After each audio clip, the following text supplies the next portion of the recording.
গোপন সূত্রে পাওয়া তথ্যের ভিত্তিতে বড়সড় সাফল্য পেল আগরতলা জিআরপি। আজ দুপুর প্রায় ৩টা নাগাদ আগরতলা রেল স্টেশনের মূল ফটকের সামনে থেকে এক বাংলাদেশি নাগরিক ও এক ভারতীয় দালালকে হাতে নাতে গ্রেফতার করা হয়েছে। ধৃত বাংলাদেশি নাগরিকের নাম আমির হোসেন, বয়স 25 বছর। তিনি বাংলাদেশের সাতক্ষীরা জেলার কালীগঞ্জ মহকুমার রামনগর গ্রামের বাসিন্দা। অপরদিকে ধৃত ভারতীয় দালালের নাম সুলতানা বিবি, বয়স 24 বছর। তিনি পশ্চিমবঙ্গের পূর্ব মেদিনীপুর জেলার এগরা থানার অন্তর্গত এরেন্দাবার গ্রামের বাসিন্দা।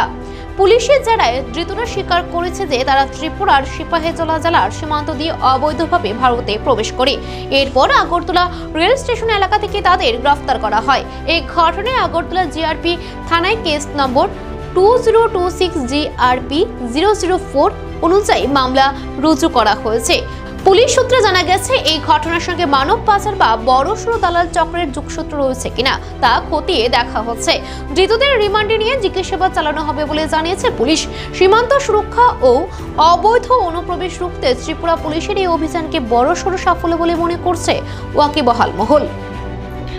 আজ দুপুরবেলায় আমাদের আগরতলা জিআরপি থানার সাব ইন্সপেক্টর পঙ্কজ বিশ্বাস, ওমেন স্টাফ এবং অন্যান্য স্টাফ যে আমাদের জেনারেল চেকিং করছিল আগরতলা রেল স্টেশনে মেইন গেটের সামনে, তখন তারা লক্ষ্য করে যে একজন প্রায় 24-25 বছর বয়সী একজন ছেলে এবং একজন মেয়ে পুলিশ দেখে স্টেশনে ঢুকতে তারা একটু সংকোচ করছে। ইহা দেখে আমাদের স্টাফরা তাদেরকে আটক করে জিজ্ঞাসাবাদ করলে জানা যায় ছেলেটির নাম আমির হোসেন। সে একজন বাংলাদেশি নাগরিক।